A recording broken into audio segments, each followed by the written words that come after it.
have a lot to get to today. I have a crazy story out of Brown University that really is indicative of where the left is intellectually, and it is not a good place. But first, I want to talk to you about your wireless provider. The big in big wireless provider stands for a lot of things. Big contracts, big bills, big fees. AT&T has a new $800 million administrative fee increase. What big wireless doesn't actually want you to know is that there's a way to cut your wireless bill all the way down to $15 a month, which is where Mint Mobile comes in. They're the game-changing company that's taken everything wrong with big wireless, and they've made it right. You can save probably $1,000 a year with Mint Mobile without sacrificing quality of service. They work with other companies to ensure that your coverage is the best there is. It's just terrific. Mint Mobile makes it really easy to cut your wireless bill down to just $15 a month. Use your own phone with any Mint Mobile plan. You can keep your old number along with all your existing contacts. You can choose between 2, 5, or 10 gigabyte 4G LTE plans. No more paying for unlimited data that you're never going to use. Every plan comes with unlimited text and talk. And if you're not 100% satisfied, Mint Mobile has you covered with their 7-day money-back guarantee.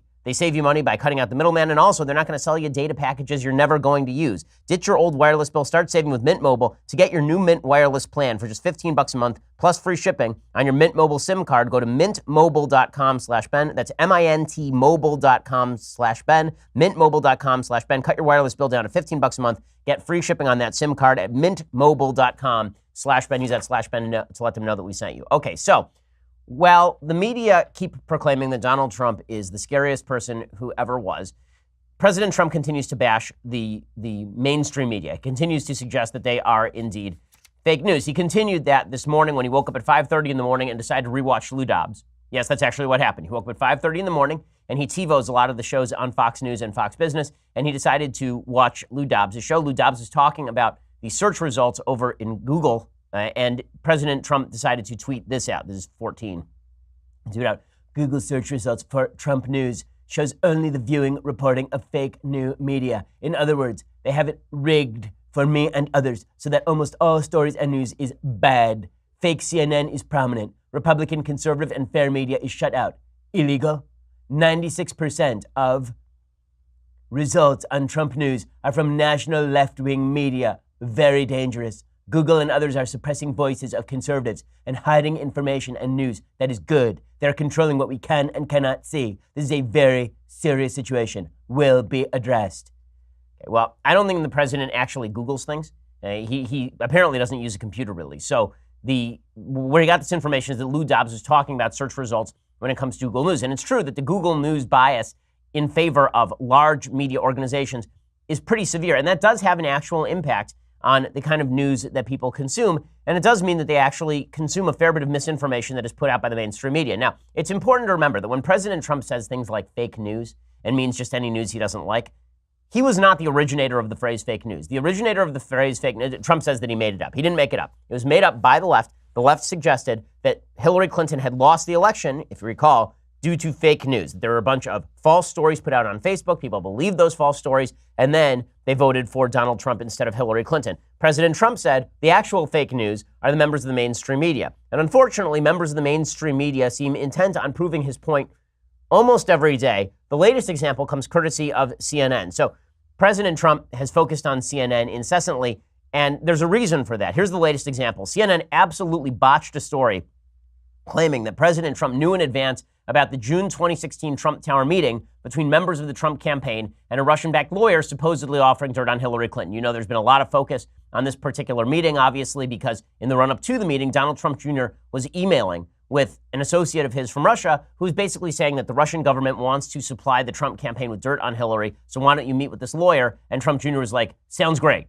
And then they had the meeting. Well, one of the big questions has been, did Trump know in advance about the meeting? Well, CNN reported July 26th, 2018, claiming that Trump did know in advance about the meeting. Well, it turns out the person who supplied that information was Lanny Davis, who is the Clinton-associated lawyer for Michael Cohen, who at the time was attempting to show the Mueller investigation that Michael Cohen had something valuable to offer. CNN says it stands by the story, but Davis told the Washington Post this week, quote, I should have been more clear, including with you, that I could not independently confirm what happened. I regret my error. Davis also told Anderson Cooper of CNN, I think the reporting of the story got mixed up in the course of a criminal investigation. We were not the source of the story. The CNN story originally said Davis offered no comment. It turns out that on background, he had actually provided virtually all of the story. CNN said, quote, we stand by our story. We are confident in our reporting of it. That story rocketed around the media. It was echoed by NBC News and the Washington Post. According to BuzzFeed News, Davis was the confirming source for all of that. Those admissions follow another admission from Lanny Davis, Michael Cohen's lawyer, regarding a claim that President Trump knew beforehand about the hacking of Democratic emails by the Russians. Now Davis says, quote, "I am not sure. There's a possibility that is the case, but I am not sure." So the source for half of the media's news regarding Russian collusion and Trump Tower and all the rest of it is Lanny Davis, the lawyer for Michael Cohen, who has now gone on record admitting that he doesn't know what the hell he's talking about. CNN stands by the story anyway. According to BuzzFeed News, quote, "The network, in effect, doesn't appear to believe it made a mistake. The story was, some inside CNN argue, carefully worded to hedge against those in the Cohen camp changing their tune. In other words, the story reports claim that Cohen had said he was willing to make, not the underlying truth of those claims." So in other words, CNN says, listen, we didn't report that Cohen knew that Trump had known about the Trump Tower meeting in advance. No, the CNN story reported that Cohen was willing to tell prosecutors that he might have known about that stuff. So we had carefully caveated this. Right? The decision from CNN to continue to stand by the story suggests it believes the strength of its other sources outweighs any waffling from Davis, according to BuzzFeed, or that the network believes Davis was telling the truth then and not now. But Davis's news statement that he was the source for a story he now refutes raised questions about what action, if any, the network might take.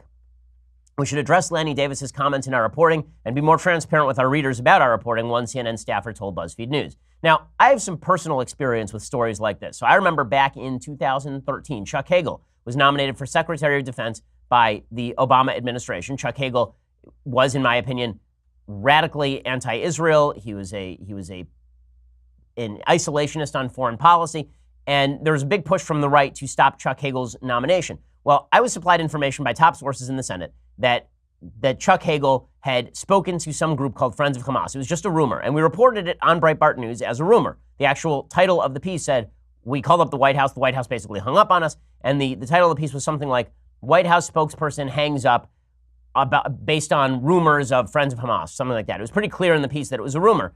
Now, that was a correctly reported rumor because it turns out that the rumor was not true. But should we have reported it in the first place? The answer is no, and I've said this multiple times since. It was a mistake not to retract the story. It was a mistake to report the story in the first place. CNN basically did the same thing here, but they're not backing off the story. Right? The same mainstream media that suggested that story was bad, and was largely right, is now suggesting that this story by CNN is kind of okay. And then President Trump complaining about fake news is labeled crazy. You have folks in the media claiming that the news media are the reliable sources in all of this. It's hard to give a lot of credibility to news sources that hold a double standard when it comes to people on the right. They would never hold for people on the left. And the levels to which the media will go in order to disparage and slander the Trump administration are pretty astonishing. It's mostly astonishing because if they would just be accurate about the Trump administration, it's not like they would have nothing to report. But the opinions of the left are so out of the realm of normalcy that it's almost impossible to defend. Take, for example, this column from Jill Filipovich. This is not an objective news piece. This is a column. But Jill Filipovich is a feminist author, and she is the author of a book called The H Spot, The Feminist Pursuit of Happiness, which the book is completely blank. There is no feminist pursuit of happiness. It's just like Michael Knowles' book. So Jill Filipovich writes a piece called Stormy Daniels, Feminist Hero. And this is how far the left is willing to go. Stormy Daniels, a porn star who spends her entire career legitimately catering to the worst in men, is now a feminist hero for having sex with a married man once in order to get on The Apprentice, and then taking money to shut up about it, and then reneging on the taking of the money to shut up about it, to make a big deal about it. She's a feminist hero. Here's Jill Filipovich, quote, "Let's take a moment for Stormy Daniels. On Tuesday, Michael Cohen pled guilty to breaking campaign finance laws, charges stemming from payments he made to two women, one of them Miss Daniels, with whom Donald Trump is said to have had an affair. Mr. Cohen, a former lawyer for Mr. Trump, says he made the payments at the direction of the president in an effort to influence the 2016 election. It's an extraordinary admission and an extraordinary political moment, not just because of what it means for Mr. Trump. It marks an unanticipated feminist turning point. Miss Daniels is an adult film star and, like the president, an unapologetic self-promoter. Hers is not a female archetype that has historically garnered much respect, trust, or sympathy." Well, yeah, because she legitimately gets paid to have sex on film so that other men can masturbate to it. That is legitimately her career. So yeah, I wouldn't go with feminist archetype there. Yet here she is, an imperfect, entirely self-possessed woman telling her story with clarity and without shame. And here we are actually listening to her. Okay, let's be clear. The only reason anybody's listening to her is because, one, prurient interest, and two, she's saying crap about a president that the left hates. This is why there's so much power in the fact that Ms. Daniels does not believe her job or her involvement with Mr. Trump or the payoff is her shame to carry. She wants him held accountable, and the justice system is actually stepping in. She is refusing to slink away, despite being paid to do exactly that in a pattern we've seen too many times from influential men seeking to maintain their dominance and avoid responsibility. Did I miss something here? I thought Stormy Daniels was paid to voluntarily go away and signed a contract to that effect. Was she forced into anything here? I missed that part. So, just to be clear, when you violate a contract, that's good and feminist, so long as it hurts Donald Trump. Jill Filipovich writes, Miss Daniels is a sex worker, making her the kind of bad woman scorned for her work, who's often not believed when she indicts a powerful man. Well, her work is garbage, and when she, quote, indicts a powerful man, we sort of have to decide whether or not she is credible. Her credibility is not really called into question by the fact that she's a porn star. She's not even claiming she was sexually assaulted or harassed. She's claiming that she had sex with a guy once and then won't shut up about it before an election, right? That's legitimately her entire claim. But this makes her a feminist hero. In a second, we will talk about the feminist heroism of a woman who does girl-on-girl scenes for pay. But first, let's talk about life insurance. So if all of this makes you want to kill yourself, then probably you should get some life insurance because, well, life insurance isn't going to cover suicide. But in any case, a better transition would probably be you should need life insurance because if you die, your family's going to want money, right? I mean, let's be real about this. We're all going to plot. And when we do, it would be a mistake for you not to have life insurance. Life insurance is really important. It's also really confusing, which is why 4 out of 10 people don't have it. Maybe you're one of those folks. Maybe you've been holding off because you're procrastinating. But now is the time to get life insurance because the rates are the lowest they have been in 20 years. The best time to buy is now. The best place to buy is PolicyGenius.com. PolicyGenius is the easy way to compare life insurance online. In just 5 minutes, you can compare quotes from the top insurers to find the best policy for you.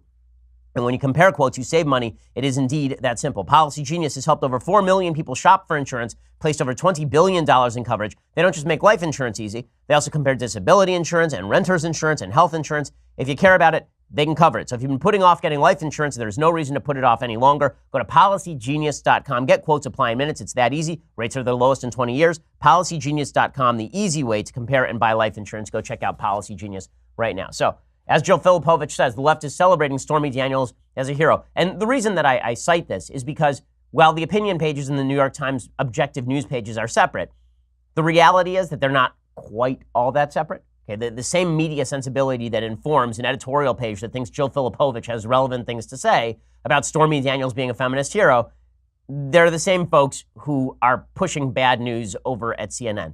The hard distinction between opinion and journalism doesn't really exist. Okay, it's why we over at the Daily Wire admit what our biases are, but the objective news media at places like CNN will not admit that bias. Instead, they claim they're objective truth tellers, when in reality, most of them feel like Jill Filipovich does. Anyway, Filipovich continues. She says, Ms. Daniels' lack of shame about her line of work has led to a right-wing escalation, with conservative media outlets hounding her as a prostitute once they realized she would meet porn star with a shrug. Well, I mean, no, people were calling her kind of a prostitute because she was kind of a prostitute. I mean, just like having sex on film for pay is not markedly better than having sex not on film for pay. Rudy Giuliani, one of Mr. Trump's lawyers, said in June, although he respects all human beings, Ms. Daniels is apparently one exception. He said, I don't respect a porn star the way I respect a career woman or a woman of substance or a woman who has great respect for herself as a woman and as a person, he said, and isn't going to sell her body for sexual exploitation. So Stormy, you want to bring a case, let me cross-examine you. The threat is that Mr. Giuliani would do to Ms. Daniels what lawyers have done for centuries to imperfect women, and in particular rape victims. Okay, how is a feminist equating a woman who has sex for money on film for the pleasure of men with a rape victim? How is that even a possibility? You want to know the most anti-feminist thing that I've heard today? It is this. Okay, it is not anything that Rudy Giuliani said. It's something I'm saying right now. The most anti-feminist thing you can say is that Stormy Daniels is akin to a rape victim in any way. She is not a rape victim. She is a woman who voluntarily has sex for money. Again, none of this is to let President Trump off the hook for stooping women who have sex for money, which he does apparently on a fairly regular basis. But the left attempts to paint everyone who is anti-Trump as some sort of great hero in the struggle. I don't think it's going to redound to their benefit in the long run. Filipovich says, Mr. Giuliani contrasted Ms. Daniels with 3 beautiful women, classy women, women of great substance, who Mr. Trump has married, perfectly encapsulating the profoundly misogynist virgin-whore dichotomy imposed on women, where we can only be perfectly good or entirely bad. Well, no, women can be flawed, but if you choose to do what Stormy Daniels does, that comes along with some character consequences. It's pretty insane that this article was considered brilliant enough to make the pages of the New York Times, but this is where we are. This is where we are. So this is just great stuff. Stormy Daniels' heroine. That's not the only element of stupidity in the pages of the New York Times. The New York Times also features today a piece by Paul Krugman, who is one of the appointed idiots over at the New York Times. Krugman knows something about international currency. He knows nothing about virtually anything else. So he has a piece today in the New York Times talking about how Donald Trump is ushering in the era of fascism. He says, why it can happen here, we are very close to becoming another Poland or Hungary. He says, soon after the fall of the Berlin Wall, a friend of mine, an expert on international relations, made a joke. Now that Eastern Europe is free from the alien ideology of communism, it can return to its true historical path, fascism. Even at the time, his quip had a real edge. As of 2018, it hardly seems like a joke at all. What Freedom House calls illiberalism is on the rise across Eastern Europe. This includes Poland and Hungary, both still members of the EU, in which democracy as we normally understand it is already dead. In both countries, the ruling parties, Law and Justice in Poland, Fidesz in Hungary, have established regimes that maintain the forms of popular elections, but have destroyed the independence of the judiciary, suppressed freedom of the press, institutionalized large-scale corruption, and effectively delegitimized dissent. The result seems likely to be one-party rule for the foreseeable future. This is correct, by the way. The situation in Hungary and Poland is not a good one. Okay, a lot of the moves toward liberalism in the aftermath of the communist collapse has been replaced by a move toward one-party rule in quasi-fascist mode. Jamie Kirchick has a great book on this called The End of Europe that I've recommended on the show before, and he talks specifically about the situations in places like Poland and Hungary. But here's where Krugman goes wrong. He says, it could all too easily happen here. There was a time not long ago when people used to say our democratic norms, our proud history of freedom, would protect us from such a slide into tyranny. In fact, some people still say that, but believing such a thing today requires willful blindness. The fact is that the Republican Party is ready, even eager, to become an American version of Law and Justice or Fidesz, exploiting its current political power to lock in permanent rule. Okay, this column is going to look really stupid when and if the Democrats win back the House in 2018, the Senate in 2020, and the presidency in 2020. This idea that one-party rule is on the horizon here, that that's the next thing that's happening, is just utterly baseless. There is no evidence for it whatsoever. And Krugman tries to cite a few situations in which Republicans have moved to strip particular public officials of power. For example, North Carolina, where after a Democrat won the governorship, Republicans passed legislation stripping the governor's office of power. Okay, that's why they still have a legislature in North Carolina. But in any case, he suggests that what's happened is that the Republicans have moved toward fascism. They've moved toward the Hungary-Poland model. Now, I will acknowledge that the populism of Donald Trump is a lot more akin to right-wing nationalist parties in Europe than it is to traditional Republican principles in many ways. In terms of his actual governance, however, his actual governance has been small government conservatism, except when it comes to a lot of spending proposals. So Trump talks like a right-wing European nationalist. There's no question about that. But when it comes to policy, that's not quite the same thing. We have a system of checks and balances in the United States that directly cuts against this sort of assumption of power. Also, Krugman goes out of his way to ignore a lot of the conditions that led to the rise of those right-wing parties in Europe. Kirchick talks about, in that book, End of Europe, why it is that all these right-wing parties have risen. And there are a couple of reasons. One of those reasons is the politically correct attempt to rewrite history in certain ways that led to a severe backlash in a lot of these countries. And the second is a forcible attempt to impose bars on discussion about things like immigration. So one of the reasons that you've seen, for example, the Swedish Democrats, which is a more right-wing party in Sweden, start to gain all sorts of power, is because there was a forcible attempt in Sweden to quash any serious discussion about the influx of immigrants from the Middle East into Sweden. That led to a serious backlash and small fringe parties suddenly gaining a lot of prominence. You've seen that happen across Europe. In other words, the left-wing attempt to stifle discussion has actually led to a move toward a more authoritarian form of government in various areas of Europe. And yet that's exactly what the left seeks to do on a routine basis here in the United States. Krugman says that all the principles of the Republican Party are gone, and it's just because they lost their principles. He says, why is America, the birthplace of democracy, so close to following the lead of other countries that have recently destroyed it? Don't tell me about economic anxiety. That's not what happened in Poland, which grew steadily through the financial crisis and its aftermath, and it's not what happened here in 2016. Study after study has found that racial resentment, not economic distress, drove Trump voters. No, what those studies actually found is that resentment at a left that castigated people on the right as cultural outsiders is what drove Trump to victory. Okay, this idea that it was purely issues of race is nonsense. What it really was cultural anxiety about a left that was championing the idea that America was changing for the better because all of the people in the middle of the country were being marginalized, that white blue-collar workers in Ohio were being marginalized, and the press was cheering that on as a grand victory of the leftist vision. That has driven a lot of people into the arms of a sort of toxic populism that is quite bad in rhetoric. But the United States is a lot more robust in its defenses against those sort of things than Europe is, number one. And number two, the left refuses to acknowledge its own culpability in helping to bring about the rise of exactly that sort of populism, which, by the way, is mirrored by a populism on the left from people like Bernie Sanders. And I'll give you an example of the sort of political correctness that is taking over the left. This is an amazing example. So, over at Brown University, there was a study. Okay, there's a news story about a study, rather. And that study focused in on what we'll talk about. Sorry, hold on. We'll talk about the study in just 1 second. First, we need to talk about you upgrading your business. Okay, so if you need to upgrade your business, you need better employees. Let's be real about this. The people you have working for you, they're mediocre at best. You need to get some new people in there, new blood, fresh blood. ZipRecruiter is for you. ZipRecruiter sends your job to over 100 of the web's leading job boards. They don't stop there. With their powerful matching technology, ZipRecruiter scans thousands of resumes to find people with the right experience and invite them to apply to your job. As applications come in, ZipRecruiter analyzes every one and they spotlight the top candidates so you never miss a great match. ZipRecruiter is so effective that 80% of employers who post on ZipRecruiter get a quality candidate through the site within the first day. With results like that, it is no wonder that ZipRecruiter is the highest rated hiring site in the United States. And right now, my listeners can try ZipRecruiter for free at this exclusive web address, ZipRecruiter.com/dailywire. That's ZipRecruiter.com/dailywire, DAILYWIRE, ZipRecruiter.com/dailywire. We use it here at the Daily Wire offices. It's great. ZipRecruiter is indeed the smartest way to hire. And again, you can try it out for free at ZipRecruiter.com/dailywire. Okay, so I'm arguing here that political correctness has helped drive a populist backlash that is not good for the country. I don't think the populist backlash is great for the country, but I think the political correctness is even worse for the country. And so what we've seen is a toxicity in politics that is led by an attempt to quash debate, not just about terrible, horrible, no good, very bad ideas, but about mainstream ideas. I'm talking about mainstream scientific investigation is being forcibly quashed by the forces of political correctness on the left. Today's example is particularly insane. It comes courtesy of Brown University. So Brown University has now pulled down a news story on a study conducted by one of its own researchers. The study focused on what it described as rapid onset gender dysphoria.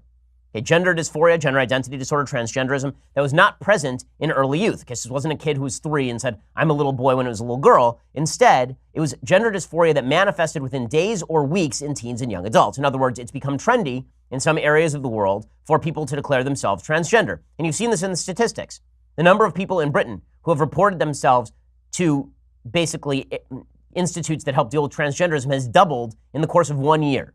Don't tell me that evolution radically shifted in the course of 1 year, or that there were this many people who are transgender who just realized it in the last year, that they'd felt this way since they were 3, but now that they watched it on TV, they finally realized that this was happening. As I say, when it comes to human behavior, a large component of human behavior is indeed biological, and a huge component of human behavior is biological responses to environment. Environment does matter when it comes to all sorts of behavior.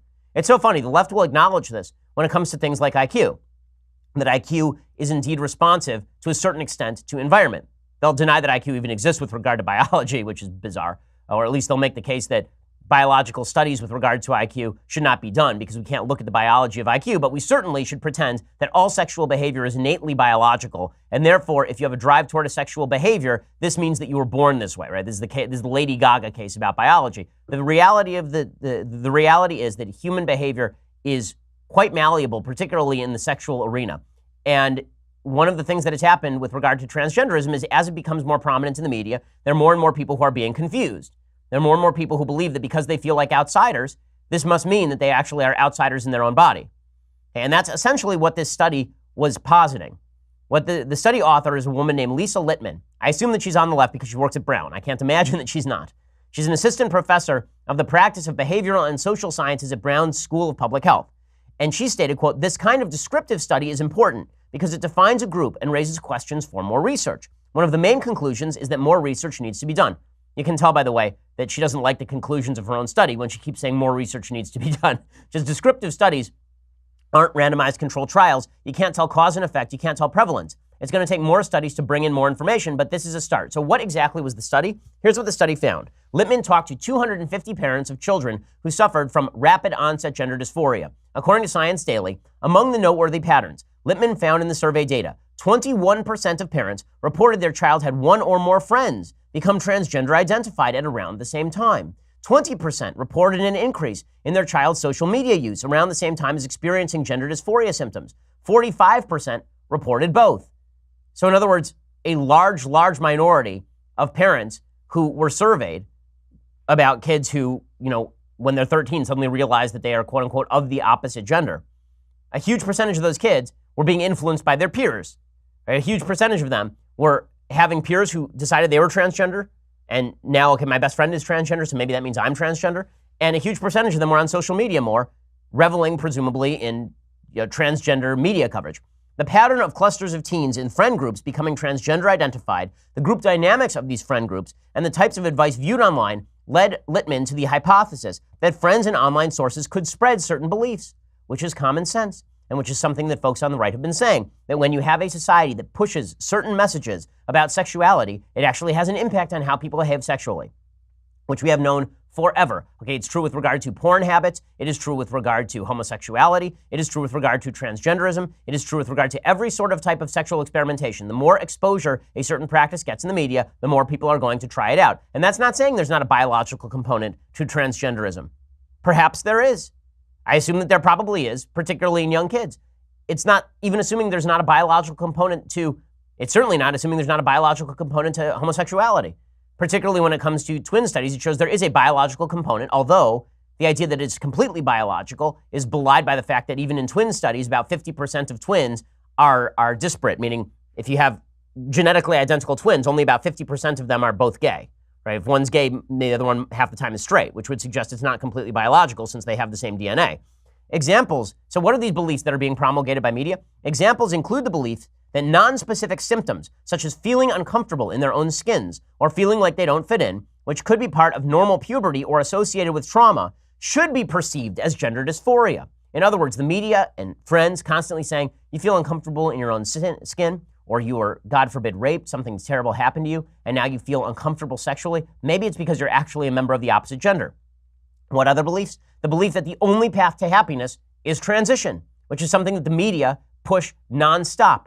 Okay, nonstop the media push this idea that if you're uncomfortable in your own skin, the only possible solution is hormone treatment and to mutilate your genitals. The belief that anyone who disagrees with the teen is transphobic and should be cut out of their life. Right? This is another one of the areas that if you are a teen and you go to your parents and you say, Mom, I'm actually a boy and you're a girl, and your parents say, no, sweetheart, I know that you're having a tough time right now. Let's go talk to a psychologist. That this means your parent is transphobic and hates you. And it's something that's being pushed also. This is what the study says. Of the parents who provided information about their child's friendship group, about a third responded that more than half of the kids in the friendship group became transgender identified.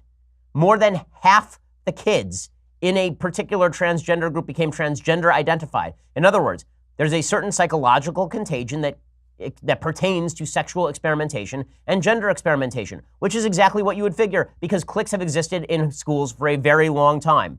Any trend that exists in a public school, in any school setting, is going to bring people within that clique. Hey, how is it that you get kids to dress like idiot goths? All you have to do is get a couple of kids to dress like idiot goths, and then all their friends dress like idiot goths. Okay, the same thing holds true when you have a media that is glorifying Caitlyn Jenner as Woman of the Year. A group with 50% of its members becoming transgender identified represents a rate that is 70 times the expected prevalence for young adults. 70 times, according to Littman. Okay, this is the Brown University researcher. Additionally, 62% of parents reported their teen or young adult had one or more diagnoses of a psychiatric disorder or neurodevelopmental disability before the onset of gender dysphoria. So in other words, we already know about comorbidity between depression and gender dysphoria. The idea here is that it's possible that other mental conditions are translating themselves over to gender dysphoria thanks to peers in the group who are suggesting that this is probably the solution to whatever difficulty that you're having in life. 48% reported their child had experienced a traumatic or stressful event prior to the onset of gender dysphoria, including being bullied, sexually assaulted, or having their parents get divorced. So in other words, when you have troubled kids, they are more likely to experience what this researcher calls rapid onset gender dysphoria. So what did the left do with this study? Did they say, okay, well, let's look at the data. Maybe we should drill down. Maybe we should go ahead and do further research on this. Maybe we should take a look at the fact that rates of gender dysphoria are rapidly multiplying across the West, Australia, Great Britain, Canada, the United States. It's happening everywhere. Why is this happening? Is it because there's a sudden biological shift in human genomes? Or is it possible that environmental and social conditions actually make a difference with regard to sexual behavior and identification? Instead of doing that, Brown University had a different solution. I'm going to tell you about that solution in just 1 second. First, you're going to have to go over to Daily Wire. So Daily Wire, you get $9.99 a month. You get the rest of the show. You get the rest of Andrew Klavan's show. You get the rest of the Michael Knowles show. You get all of those things for $9.99 a month. You also get the wonderful mug, right? This here mug right here, this Leftist Tears hot or cold tumbler for $99 a year. That's with the annual subscription. Also, please go and subscribe over at YouTube or iTunes. That means that you will get our Sunday special. This Sunday, we have on a fantastic guest who I don't know who it is yet, but it will be fantastic because they're all great. We only have on good guests. So go check that out as well. We are the largest, fastest growing conservative podcast in the nation.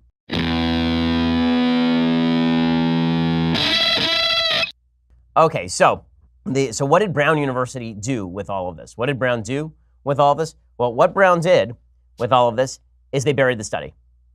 They buried the study. Okay, they decided that the study had to be pulled down.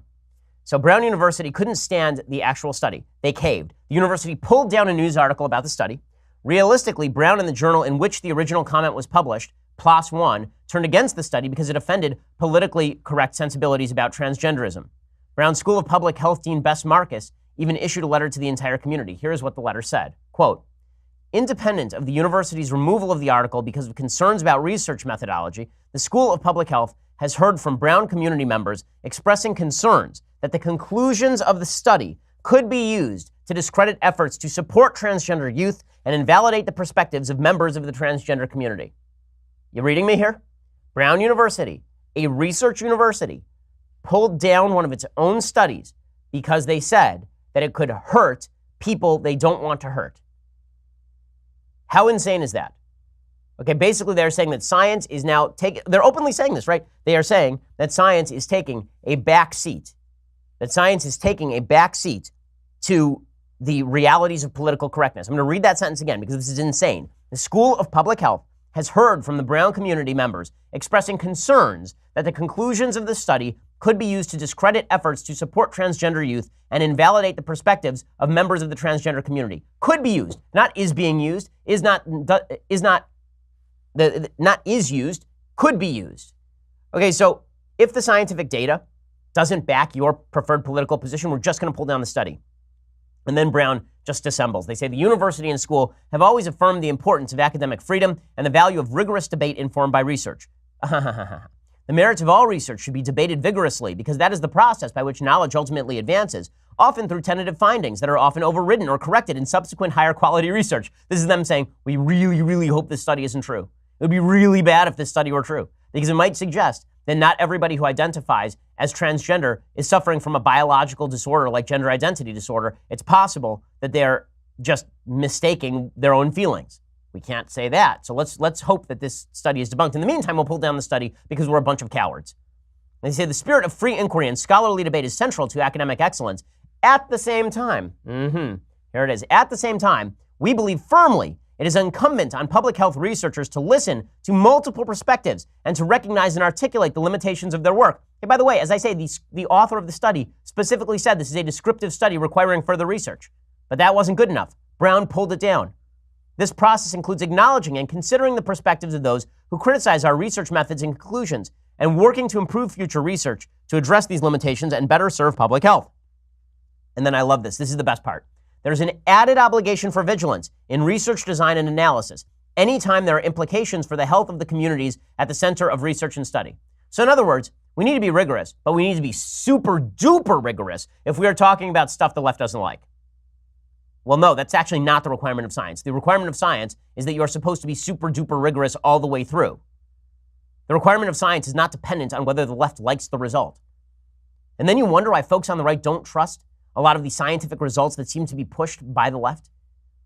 You know, honestly, I think that global warming is taking place because the data suggests that global warming is taking place. I accept the reality that a certain percentage of that global warming is created by man-driven activities.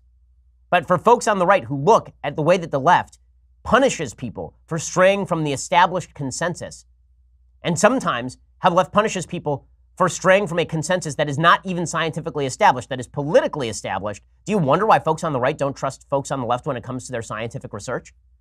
That's not an excuse for people ignoring science. And there are people on right and left who ignore science about vaccines, for example, because it benefits their own position. It creates a confirmation bias. But that's not what this is. What we are watching here is a reverse confirmation bias. You don't like the results of a study, so Brown will pull it down because it might offend people. It's just insane. The commitment of the school to diversity and inclusion is central to our mission, says Brown, and we pride ourselves on building a community that fully recognizes and affirms the full diversity of gender and sexual identity in its members. These commitments are an unshakable part of our core values as a community. So here's what they're going to do. In an effort to support robust research and constructive dialogue on gender identity in adolescents and youth, the school will be organizing a panel of experts. A panel of experts. We can't actually just present the study and then have critiques of the methodology of the study. We will present a panel of experts, namely a bunch of people who agree with the prevailing politically correct view of gender identity disorder, and then we will silence everybody else, and we will get Lisa Lippman, a non-tenured professor, fired. That's what's going to happen to her, okay? Lisa Lippman will never work again at a major research university.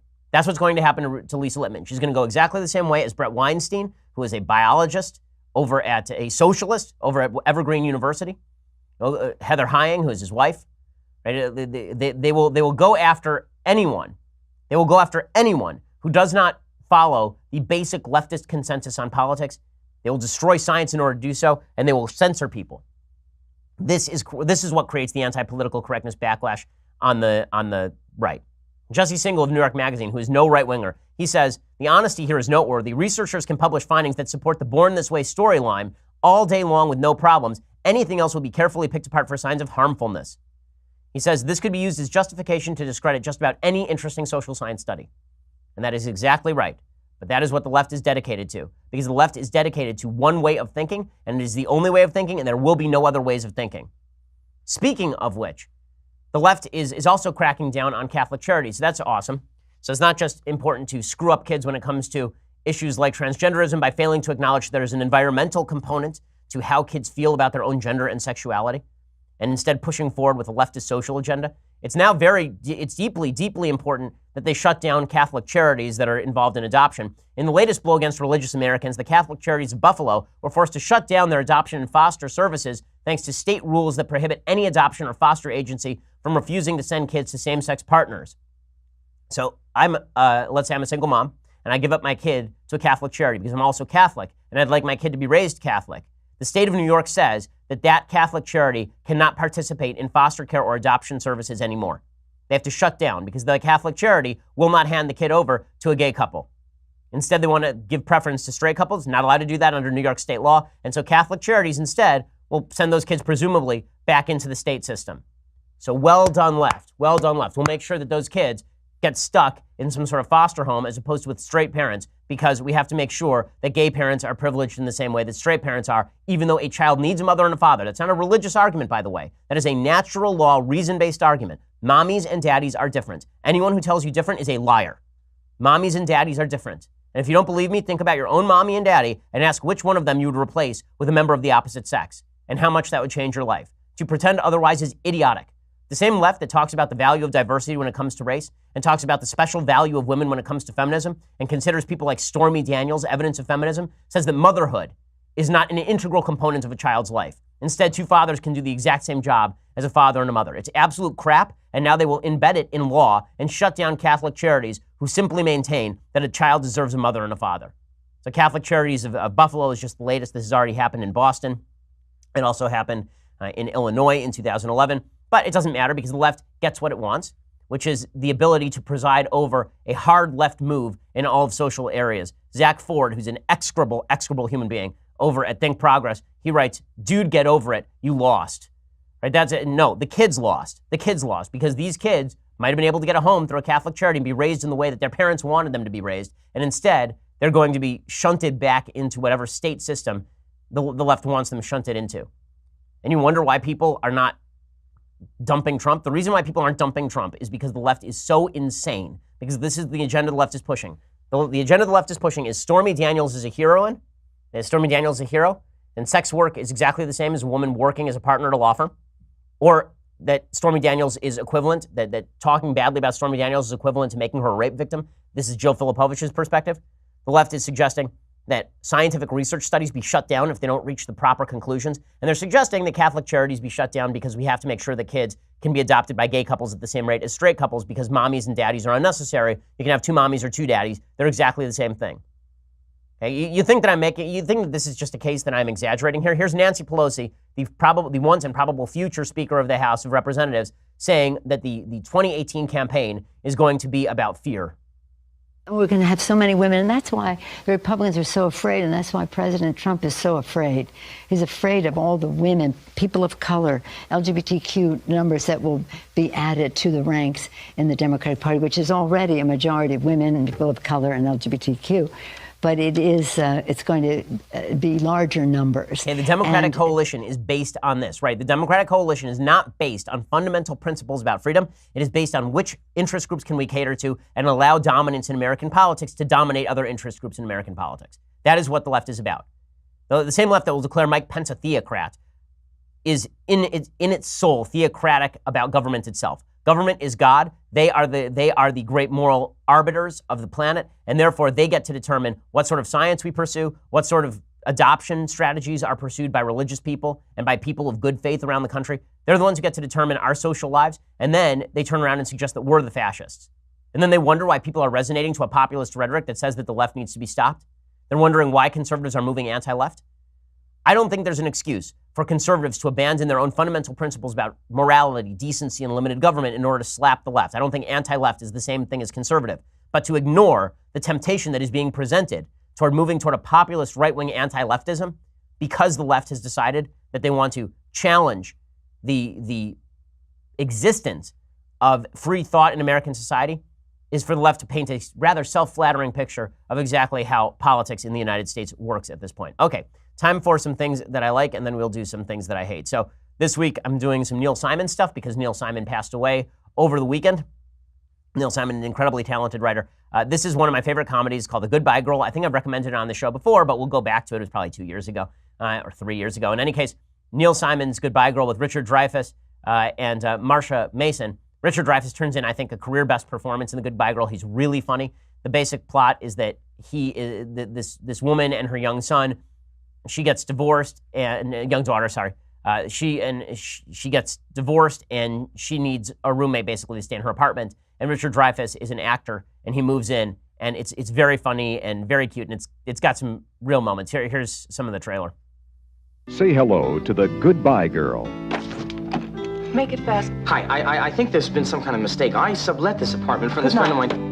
Technically, that apartment belongs to me. Now, do I come up there now? We discuss this amicably? Or do I storm the place in the morning? 5 minutes. The only practical solution is that we share the apartment. I'll bet. You win. Get your bags. You get the small bedroom.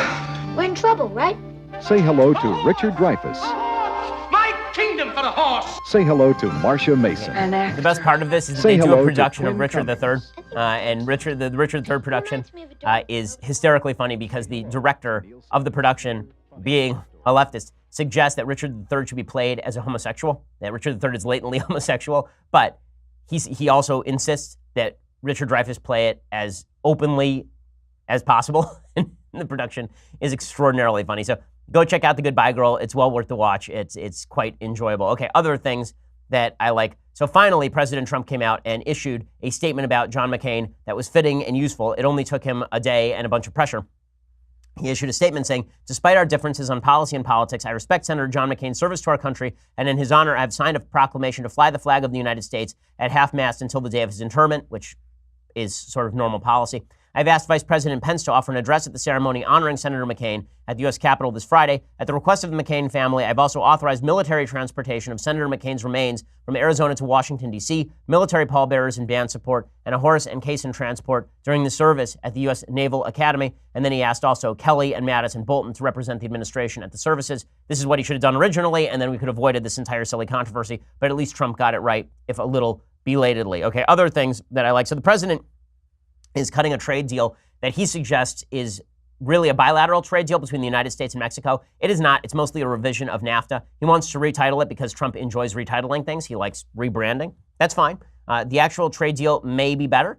We have to see the details fully hashed out. It may not be better, but Trump's rhetoric is sort of disconnected from what's actually going on. He's suggesting that he's scrapping NAFTA altogether and renegotiating from scratch. That's not true. It's really he's negotiating changes with Mexico and Canada, and that's basically all that's happening. But if those changes are good, then fine, right? Here's what CNN reports. This is actually true. This is actually real CNN reporting. There's no formal free trade deal between the U.S. and Mexico, only an agreement between the two countries on how to resolve key issues in their trade relationship as part of the NAFTA talks. But this led the president to triumphantly state that he had fixed all of our trade problems by scrapping NAFTA.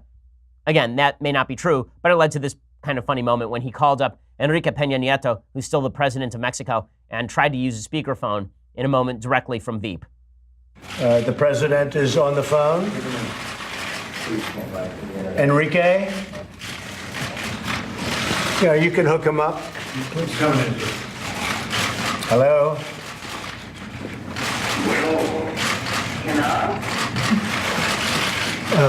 You want to put that on this phone, please?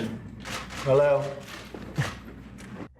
So, yeah, solid stuff there from the president, and somebody on his team probably got a chewing out for a little bit of that. Okay, other things that I like. So I have to acknowledge that I think the bad lip reading folks are extraordinarily hilarious. They're really, really funny. And they did a bad lip reading of Sarah Huckabee Sanders and members of the media at a White House press conference. We'll show a couple of seconds of it. It's pretty funny. I need a drink. Okay, idiots, are you ready? I just can't stand the faces of you people. Those dead, questioning eyes. You dummies don't matter. Greedo?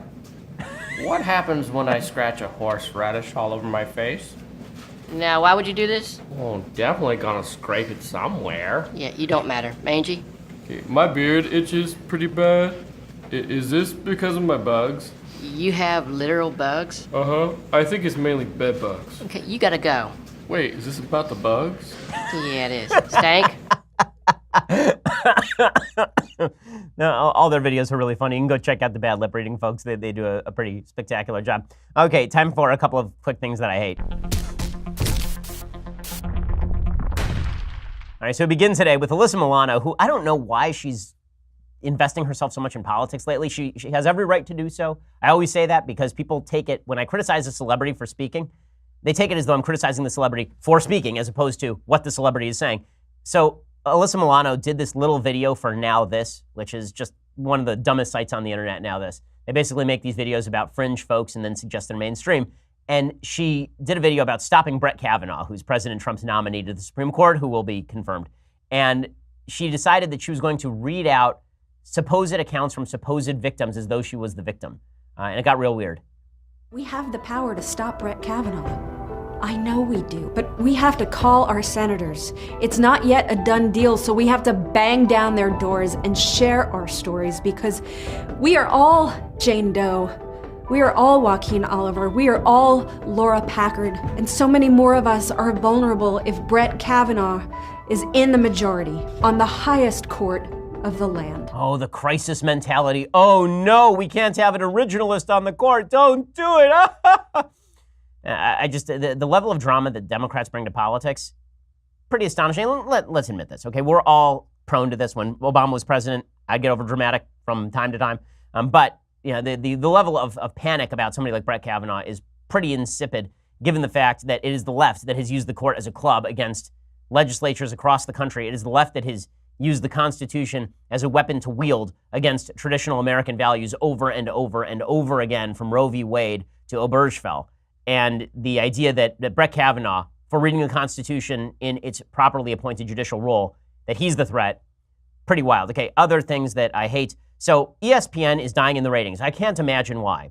Actually, I can't imagine why. It's because they won't shut up about politics and just cover sports. So I can't get a damn baseball highlight on SportsCenter anymore, but I can certainly get half of the ESPN staff yelling at Tiger Woods, an actual black person, over his supposed racism for not ripping President Trump. We can have Max Kellerman, who's as white as I am, talking about the evils of Tiger Woods.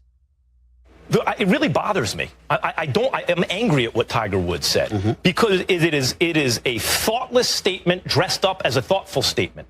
And it either holds in contempt the intelligence of the people who hear it, or else it's just a stupid thing to say.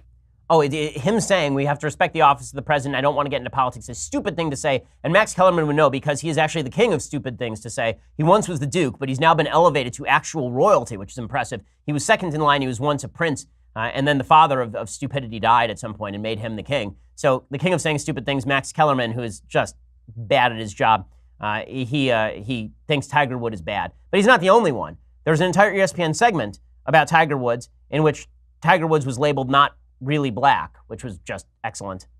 Well, first of all, we don't know what Tiger Woods believed. He's Camblinasian. He's not black. When he got arrested, he was black. He was listed as black on the report. So let's understand that. Tiger Woods, that's the issue that the African-American community has always had, because obviously from an historical perspective, you know, if 1/3 of you has a darker hue, a darker pigmentation, you know, the bottom line is you are black, and it is that simple. And you get it, and he ain't even 1/3. I'm just throwing that out there. So what? So Tiger's not black anymore? Weird, because it seemed to me that the entire media was very focused on his color when he was winning majors, because it was actually a breakthrough for black golfers. I mean, I was there for that entire time. And that was fine. That was a good thing. But now he's not black anymore because he didn't want to say anything bad about Trump. So Stephen A. Smith really sounding off in the most intelligent possible way. I think the dumbest story of the week, however, with regard to sports, wasn't even the Tiger Woods stuff. It was the Serena Williams bodysuit. So she wanted to wear a cat suit. Basically at the French Open. And the French Open banned the catsuit because it was not in keeping with their fashion requirements. Their actual fashion requirements at these various places. That's why you don't see the players wearing basically like sweatsuits out there or tracksuits. Anyway, Michelle Beadle says that it is racist to ban Serena Williams' catsuit because of the new dress code. And so she explains that the racism, everywhere racist. It doesn't matter, by the way, that Serena Williams is by far the most praised female tennis player of all time and the best female tennis player of all time. And that the last thing the French Open wants to do is offend Serena Williams. No, it must be racism because everybody is a racist, everybody racist. This is not a good look for the French Open or the French, and specifically the gentleman who said you must respect the game. I think there's a racial card being played here because it is Serena Williams, the bootylicious comment. He sounds like the beginning of the, oh my God, like he's just offended. There's no reason to ban the outfit because you're right. If there are many other uniforms that show so much skin, and that doesn't seem to be a problem whatsoever. So I think she has been marked for this, and I think the entire thing is just a bad look for all of them. Okay, so the one of the cases that's being made for this is that she needed help with her blood clots, and this helped create circulation. But the French Tennis Federation President Bernard Giudicelli, he said, I think sometimes we've gone too far. He said it will no longer be accepted. One must respect the game and the place. Well, I mean, it is a skin-tight bodysuit, and let's remember that this is not the first time that a person has been banned from wearing a skin-tight bodysuit at a major. Okay, there's a woman named Ann White. Her name might betray her color as well, a white woman. In 1985, she tried to wear a white bodysuit over to Wimbledon, and Wimbledon banned it. She was wearing a white one-piece Lycra bodysuit. It attracted a lot of attention and the crowd and the photographers, and then play was stopped for the day, and Alan Mills, the umpire, told her to wear more appropriate clothing the next day. She did so, and she lost the third set, and she said it wasn't, she didn't know why it was controversial, but like 30 years ago, they were saying that this was an issue. So I guess it's not racist, but it's racist because racism, and that's all ESPN cares about. I wonder why nobody wants to watch sports on ESPN. Oh, maybe it's because they don't even do sports on ESPN anymore. Okay, we'll be back here tomorrow with all of the latest. I'm Ben Shapiro. This is The Ben Shapiro Show. The Ben Shapiro Show is produced by Senya Villarreal, executive producer Jeremy Boring, senior producer Jonathan Hay. Our supervising producer is Mathis Glover, and our technical producer is Austin Stevens. Edited by Alex Zingaro. Audio is mixed by Mike Caramina.